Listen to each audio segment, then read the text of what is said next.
thrown from a speeding stagecoach, to die. A Lakota chief carried her home and gave her peace. The horse found her first. I was riding the north draw, checking the line where the creek bends double back toward the buttes. 3 days of hard riding, just me, the gray, and Crow Feather scouting maybe a quarter-mile ahead. It was the gray that stopped, planted her feet and wouldn't move, ears pitched hard toward the switchgrass where the bank drops off. I sat there a moment. You learn, after enough years, not to hurry a horse when she stops like that. They know things before you do. I got down slow and walked the last 20 yards on foot. She was lying on her back in the grass, one arm bent under her at a wrong angle, face turned to the side. Her dress, what was left of it, was the color of creek mud now, brown, torn from the shoulder to the hip, one boot on, one gone.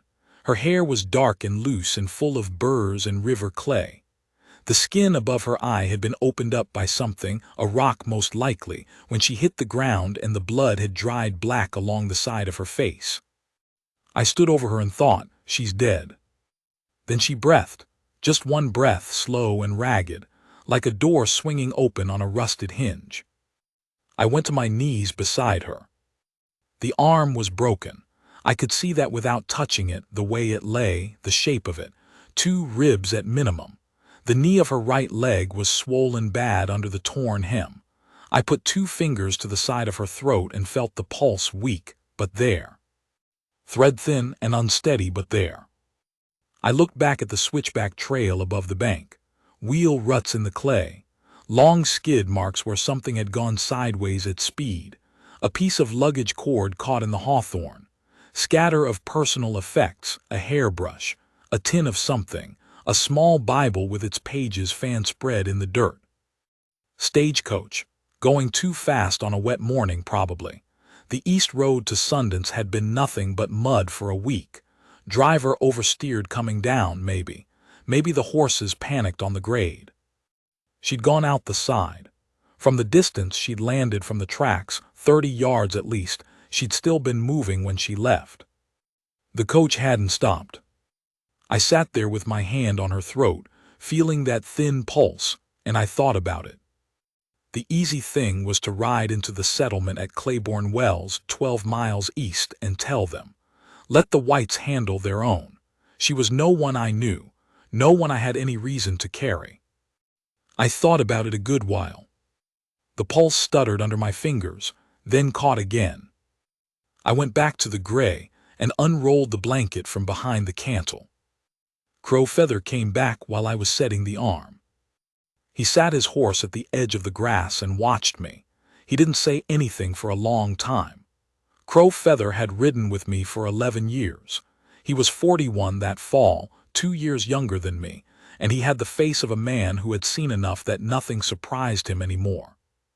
But he watched me with something in his eyes that wasn't quite question and wasn't quite judgment. Just watching.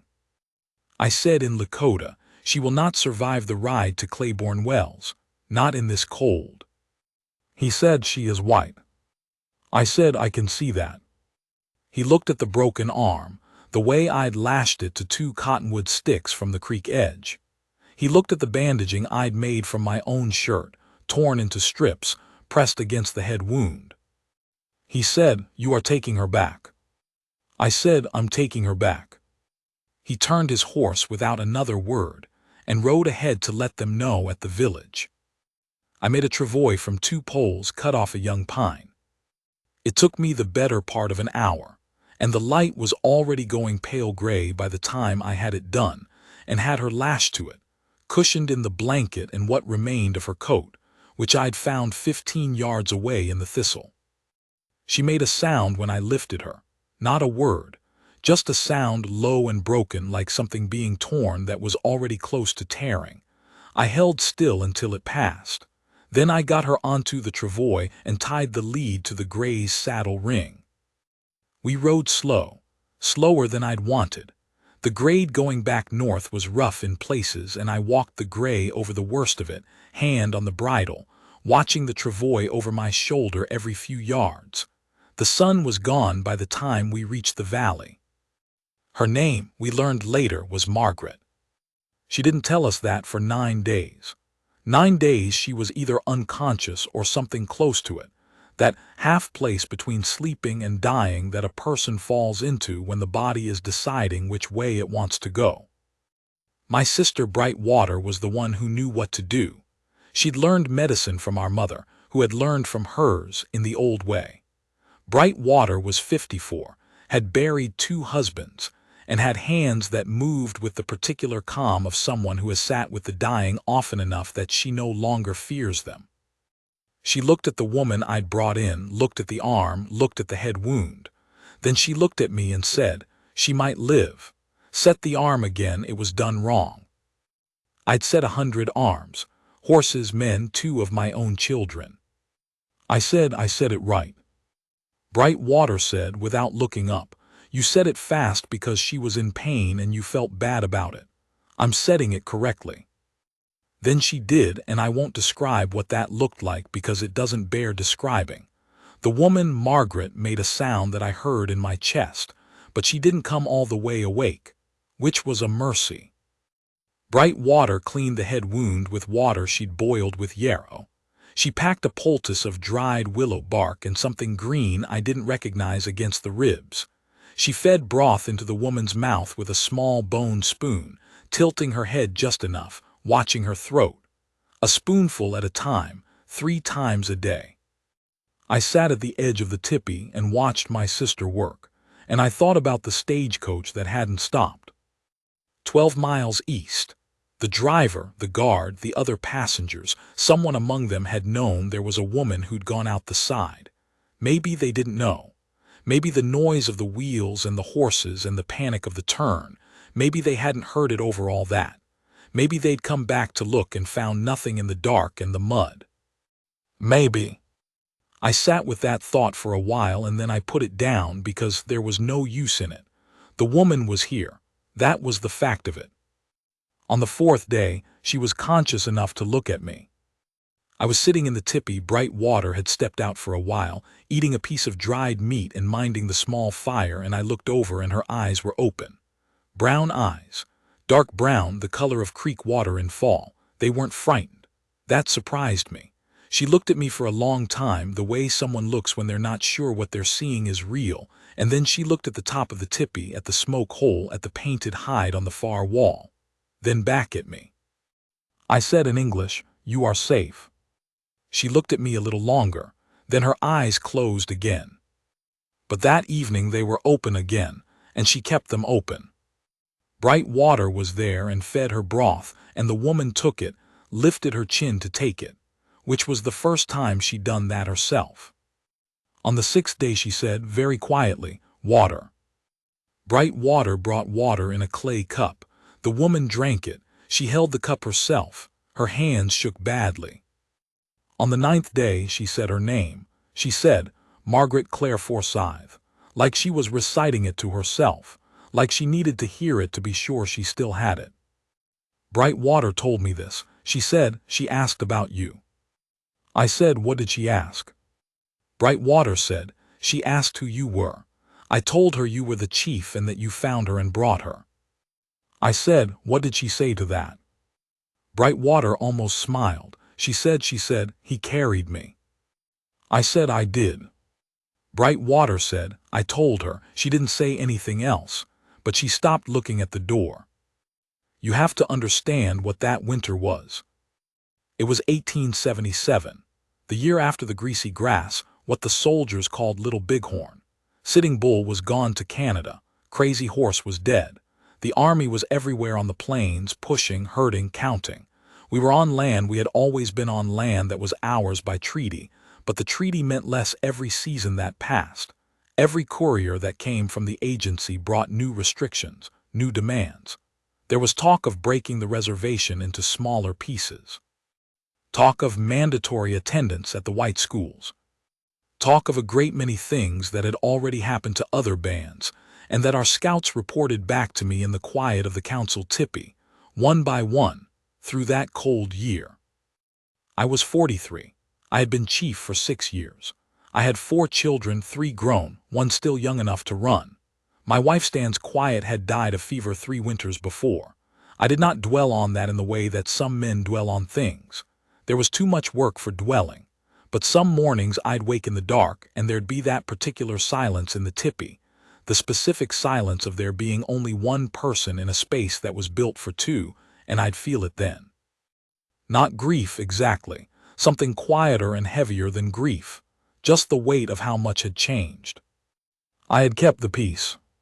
Through that whole brutal year, with soldiers on every ridge and young men in my village who wanted to fight, I had kept the peace. Not because I was afraid, because I had seen what fighting brought. I had been at the greasy grass. I had seen what a great victory cost. Keeping the peace when you are the chief is not a soft thing. It is the hardest work there is, harder than fighting, because in fighting you aim at something. In keeping the peace you are holding back a tide every day with your hands. I am telling you this so you understand what kind of man sat in that tipi those evenings, watching a white woman recover her life. She was on her feet unsteadily, with a stick for a cane by the third week. The arm was healing, the ribs were healing. The knee was still trouble. She walked with a list to the left, favoring it, but bright water said it would come right with time if she didn't push it. The first time she came outside, it was a cold morning, clear, the kind of cold that makes the air look sharp. She stood at the entrance of the tipi and squinted out at the village, the other tipis, the cook fires, the dogs lying in the pale sun, the children running somewhere out of sight. She stood there a long time, not afraid, just taking it in. I was working near the fire, mending a bridle. I didn't say anything. I watched her without appearing to. After a while she said, not looking at me, "How far are we from Claiborne Wells?" I said 12 miles. She said, "That's where the stage was going." I said I assumed so. She was quiet a moment, then she said, "They didn't come back." I said no. She turned and looked at me. She had a direct way of looking that I'd noticed from the first time she'd been conscious enough to do it. No looking away, no looking at the ground. Just looking at you the way that you might look at a problem you were genuinely trying to work out. She said, "You found me yourself." I said, "My horse found you." She said, "But you brought me here." I said, "Yes." She said, "Why?" I looked at her for a moment. I thought about how to answer that, whether to answer it at all. A lot of men would have said something about duty, or about what any decent man would do. But I've never had much patience for answers that are mostly about how good the man giving them is. I said, "Because you were breathing." She looked at me a moment longer. Then she turned back to the village, and that seemed to be enough for her. Her things had all scattered or been lost, the luggage, the clothes, whatever she'd been carrying. Bright water made her a dress from trade cloth, loose enough to go on and off without straining the arm. One of the older women made her moccasins, because the boots were long gone and there was no replacement in the village. She wore them without comment, not grateful in the way that makes you uncomfortable, like the gratitude is really about the person being grateful and not about you at all. Just wore them, wore what she was given and got on with healing. I noticed that, the way she didn't make a production of either hardship or grace. She just moved through things. She spoke to bright water in the slow, careful way that people do when they're trying to communicate past a language, pointing, acting things out. The occasional word when one happened to work in both directions.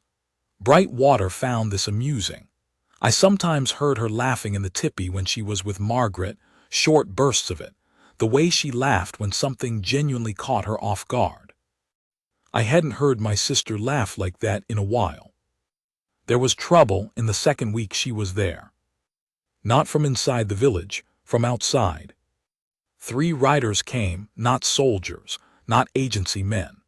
The kind of men who don't belong to any official category, but who know how to use the edges of a lawless season to do what they want.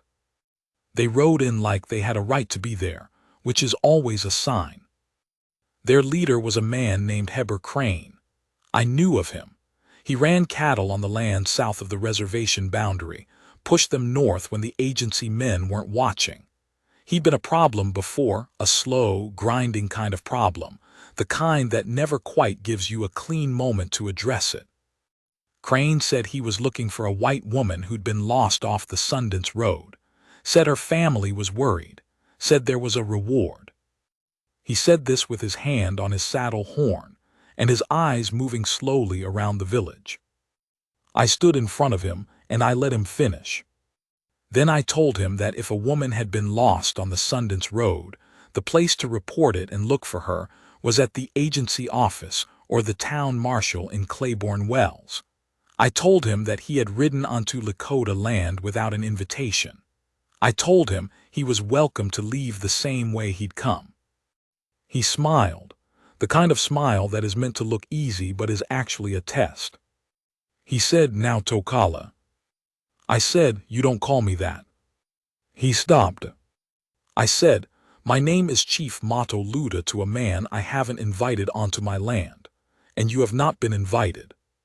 He looked at me for a long moment. He looked at Crow Feather at my left shoulder, Crow Feather, who was 41 and had the particular stillness of a man who is very good at violence and hasn't had to use it in a while, which sometimes makes them more frightening than men who use it often.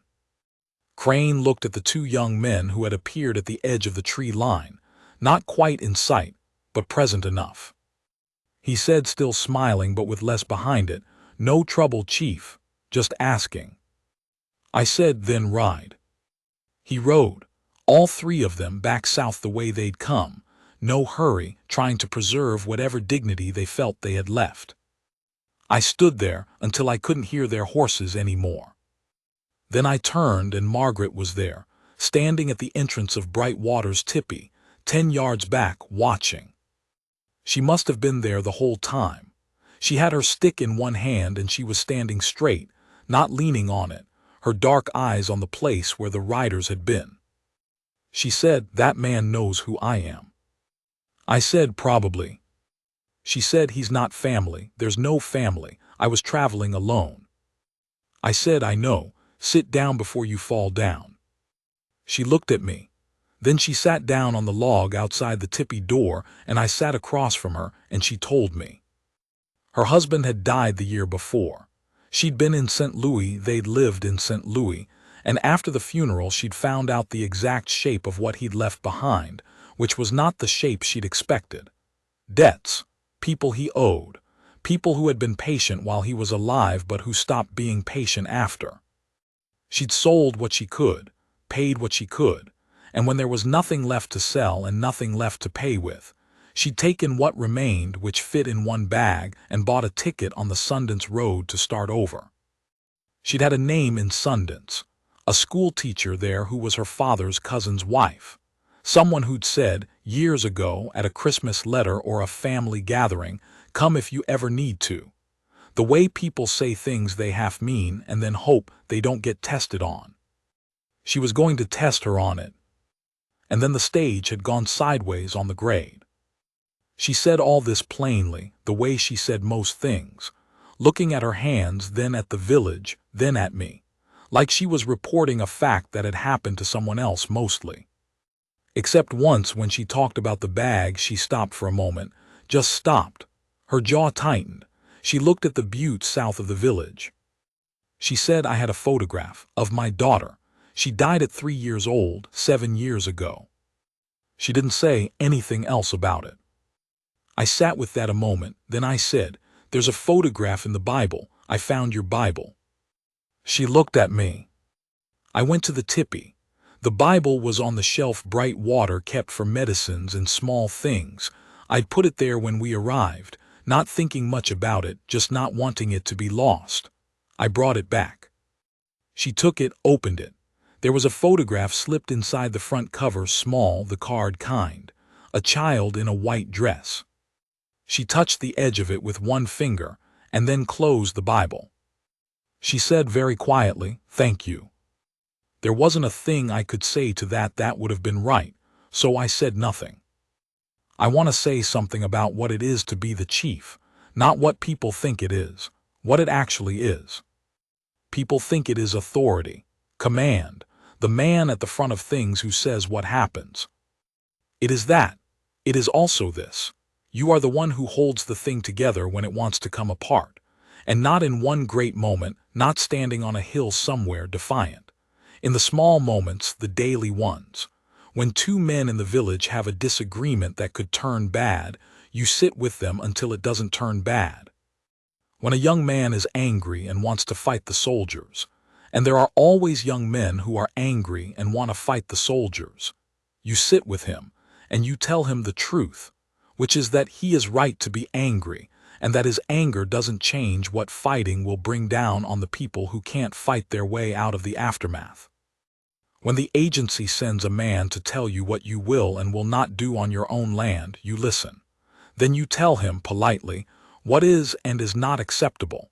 Then you wait to see how he takes it, and you decide accordingly. You are always deciding accordingly. You are always reading what is in front of you and deciding accordingly. My father did this, his father did this. It is the thing that was handed to me, and I took it, and I do not complain about it. But I will tell you, by that fall, by that cold season, I was tired in a way that didn't come from not sleeping. I was tired of being the one who held things together with no one on the other side of it. No one who was doing that for me. I hadn't known I was tired of that exactly. I hadn't put it into words, even to myself. It was just a weight I carried that I'd had so long I'd stopped feeling the particular shape of it. She stayed through December. Not because she was trapped. By the end of November she was walking without the stick. The arm was good. The ribs had mended. But because the road to Sundance was closed. 3 feet of snow fell in 2 days at the start of December, and the pass was gone until spring. We sent word to the agency, and I assume the agency sent word somewhere, but there was nothing to be done about the road. She stayed. She was not idle, that I will say. By the 3rd week she was helping Brightwater, grinding meal, tending the drying racks, learning the work, not performing helpfulness, actually working. She learned fast, asked good questions, and when she didn't understand something she'd watch until she did. Brightwater said Margaret had good hands. From Brightwater, that was the highest available praise. The children liked her. She told stories in the evenings, the firelit kind, in English, acting things out with her hands, and children don't need to understand words to follow a story if the person telling it knows how. She'd learned that somehow. How to make a story move in your body so it was legible beyond language. My youngest, runs far, was 7 that winter. He took to sitting beside her like it was an arrangement they'd worked out between themselves, though no one had been consulted. He'd sit against her left side while she worked, and she'd let him, and sometimes she'd put her hand on the top of his head the way women do without thinking, the easy, absent gesture. The first time she did it, she looked up and found me watching, and something moved across her face, some thought, and she moved her hand away. I looked back at what I'd been doing. She put her hand back. There were evenings we talked. Not many. I am not a man who talks easily.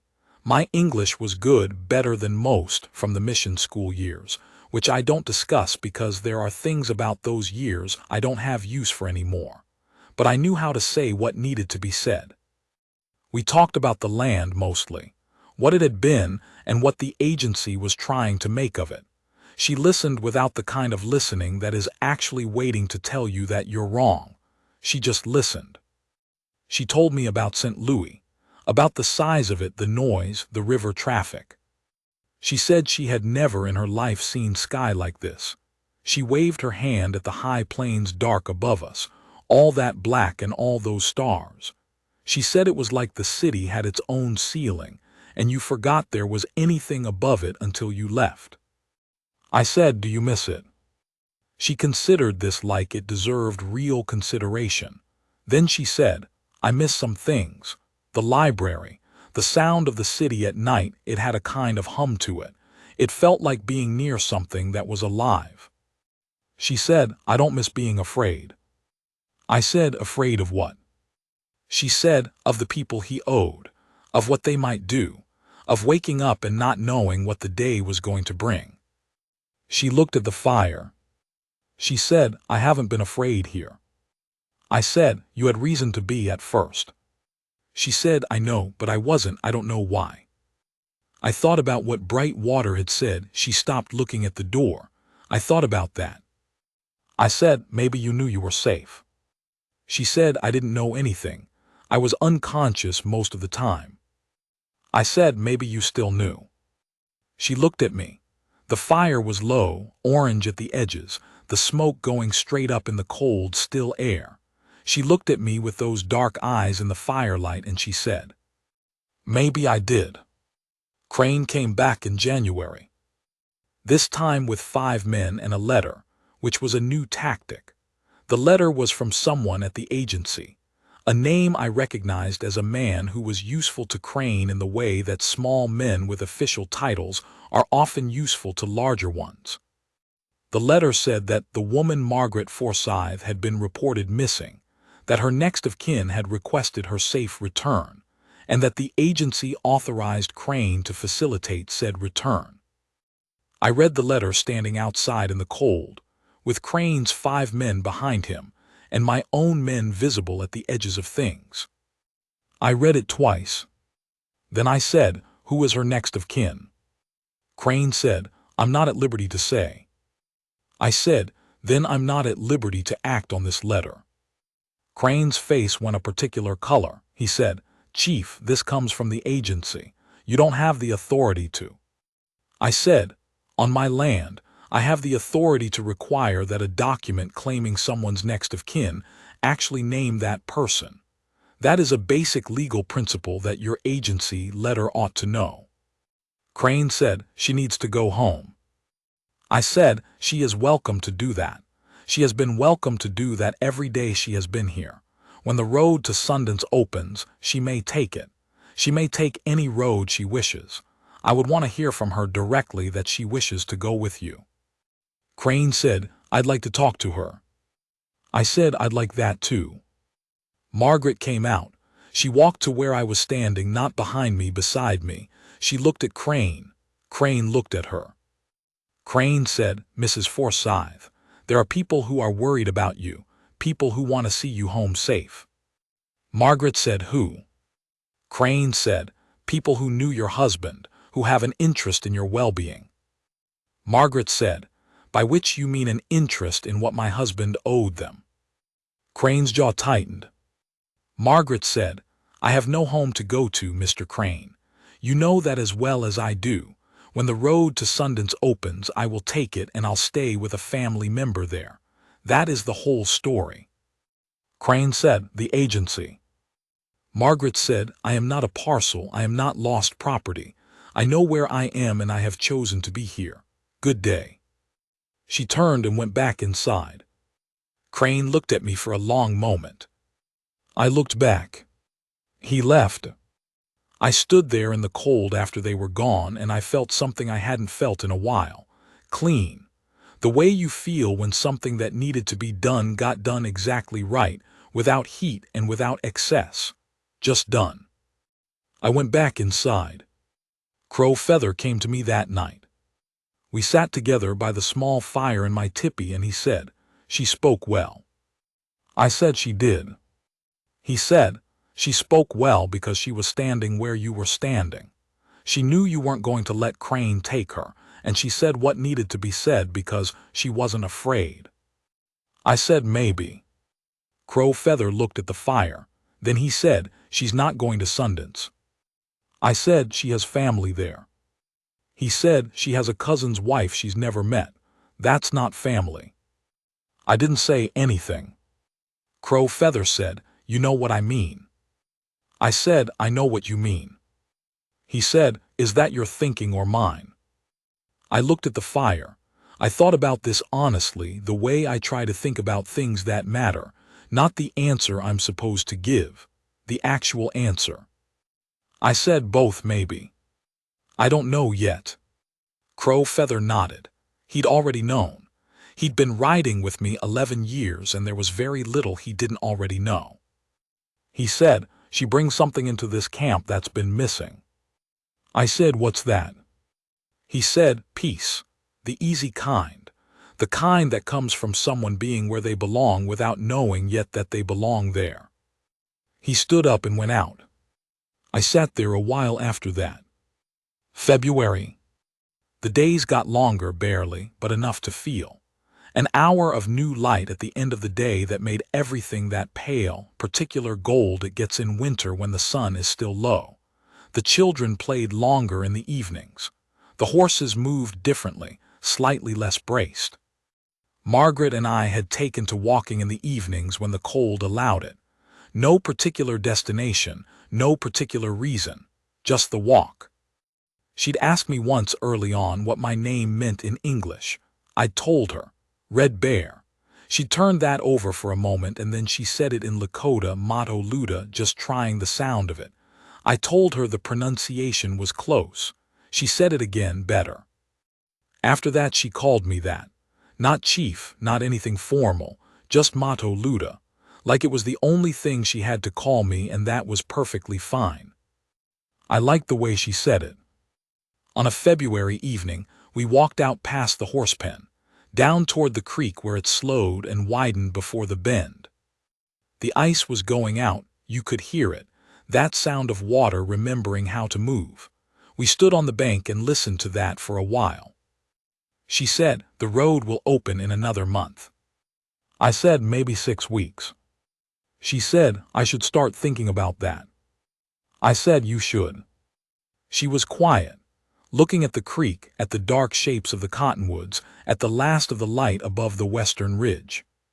She said, I've been thinking about what there is to think about, in Sundance, what it actually looks like. I said, and? She said, I think it looks like being a charity case, for a while, doing whatever work I can find to stop being a charity case. Teaching, probably.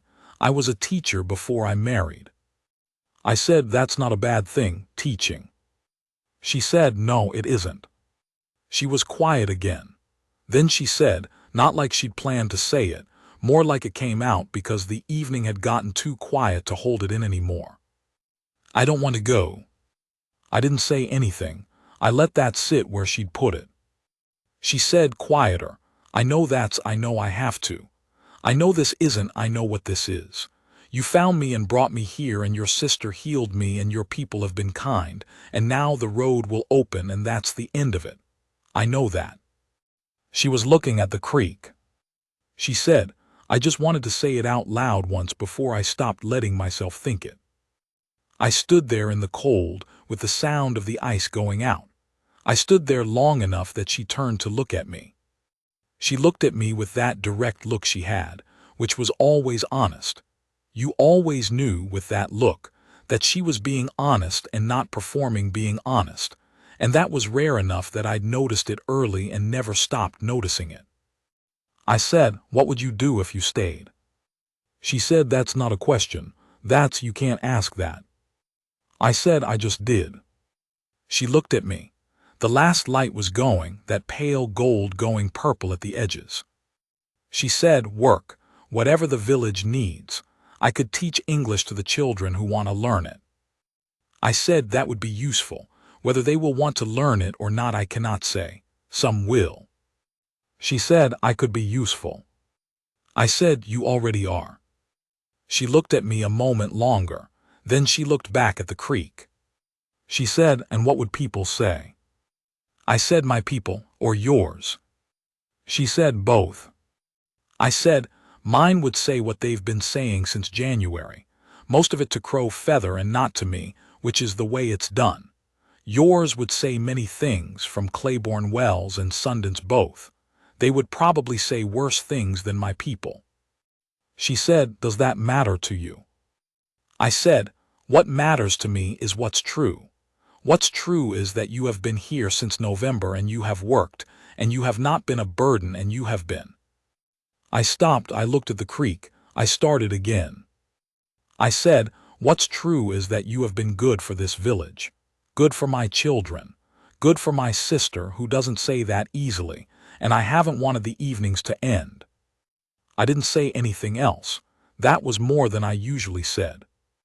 She was quiet for a long time. Long enough that the cold started to matter and the purple went to dark.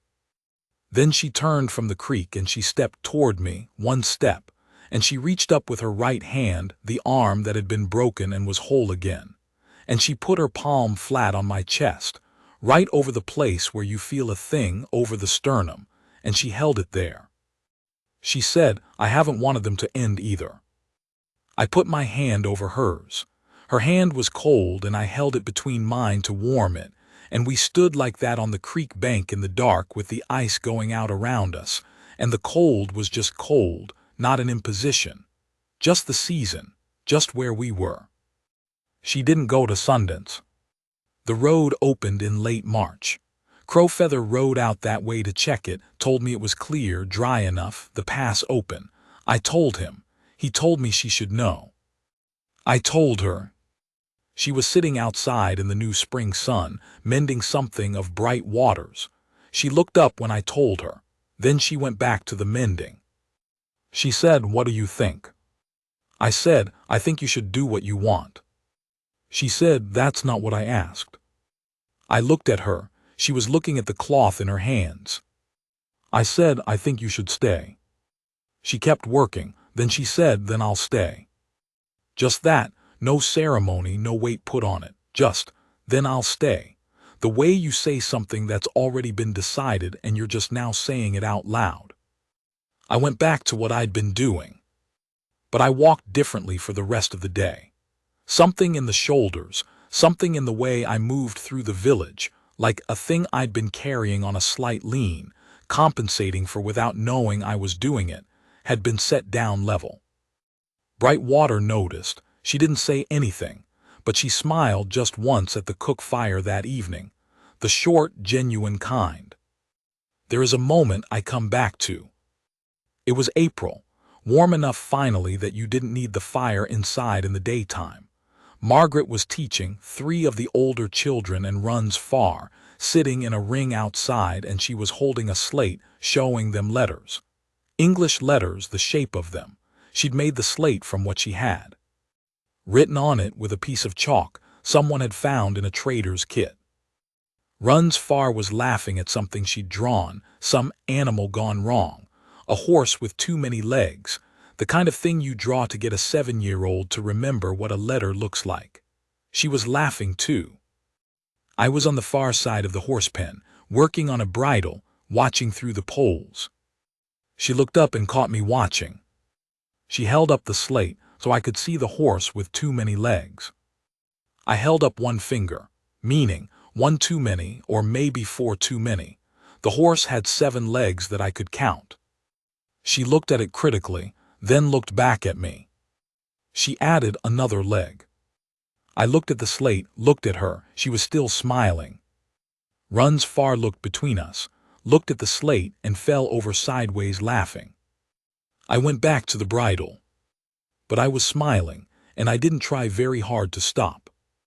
We married in the Lakota way in May, when the grass came back and the land was green again for the first time in half a year. There is a ceremony. There are words.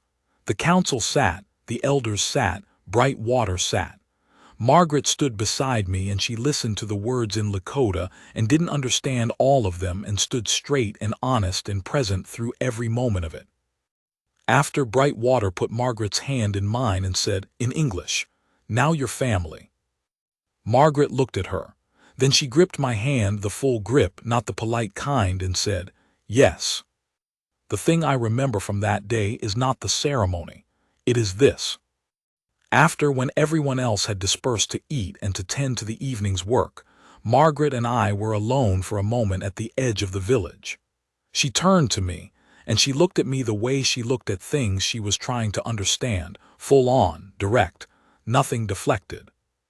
She said, I want you to know something. I said, What? She said, I know what you've carried. I know what it is to be the one who holds everything together. I know you've done that for a long time, and I'm not going to ask you to stop because it's who you are and I wouldn't change who you are. She said, But I'm here now, on the other side of it. I'll be on the other side of it. I looked at her for a moment. Then I said, I know. She said, Do you? I said, I knew it before I could put words to it. when the road opened and I told you it was clear. She said, you knew what I'd say. I said, I knew what I hoped you'd say. She looked at me. Something in her face, a loosening, like something that had been held careful for a long time was allowed to be easy. She leaned against me, her forehead against my jaw, just leaned. I put my arm around her and I held her. Her weight against me was real and warm in the spring air. The village sounds around us, the children, the horses, the low talk of women at work, the dogs settling in the evening sun. All of it ordinary, all of it good. I thought about the cold draw in November, the gray horse stopping, the sound of a door on a rusted hinge that turned out to be a breath. I thought everything starts somewhere you don't expect. There are things I can't tell you, things that are private between a man and his wife, and between a chief and his people, and between a human being and whatever portion of grace gets a portion to the living. Those things I don't talk about with anyone. But I'll tell you this.